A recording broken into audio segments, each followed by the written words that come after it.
avec Vincent Géré. Bonjour Vincent. Bonjour Fabienne, bonjour à tous. Vincent, on a appris hier que le département de l'Essonne n'était plus à même de payer ses prestations sociales. Voilà, de nombreux départements sont au bord de l'asphyxie financière. Comment c'est possible ?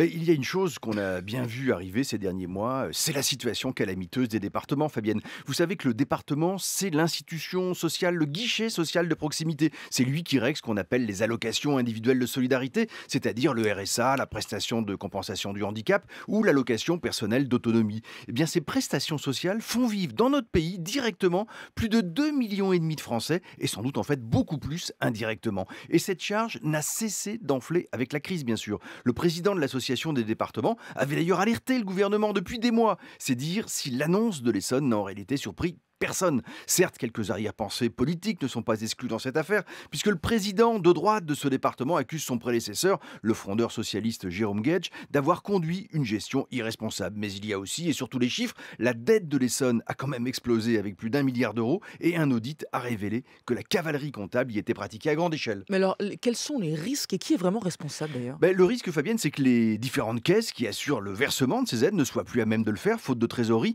et que donc des dizaines, des centaines peut-être de milliers de Français soient pénalisés. Bon, c'est assez peu probable, mais la situation reste inquiétante. Et la vérité, c'est qu'au moins 10 départements sont dans une situation catastrophique. Sans surprise, ceux qui sont le plus touchés par la crise, comme le Nord, le Pas-de-Calais, l'Aisne, le Cher, le Gard, le Val d'Oise, la Guyane, la Martinique, la Réunion. Et hier, c'est la Seine-Saint-Denis, en grande difficulté également, qui a exigé une recentralisation des dépenses de solidarité nationale au nom de l'égalité des chances. En clair, ce département demande à l'État d'assumer ses responsabilités. Le gouvernement avait bien fait un geste l'an passé en dégageant une enveloppe de 50 millions d'euros, mais c'est très en deçà des besoins. Et une nouvelle réunion d'urgence est donc prévue la semaine prochaine avec le Premier ministre. Mais les départements ont aussi subi une diminution de leurs recettes, Vincent.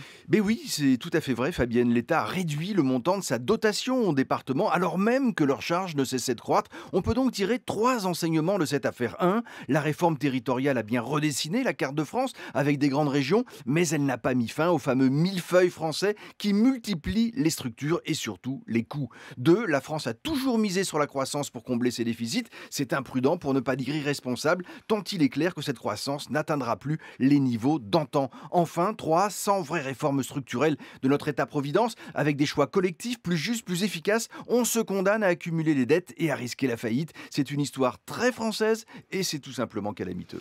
Vincent Géré du journal Le Monde en direct sur France Info dans le 6-9.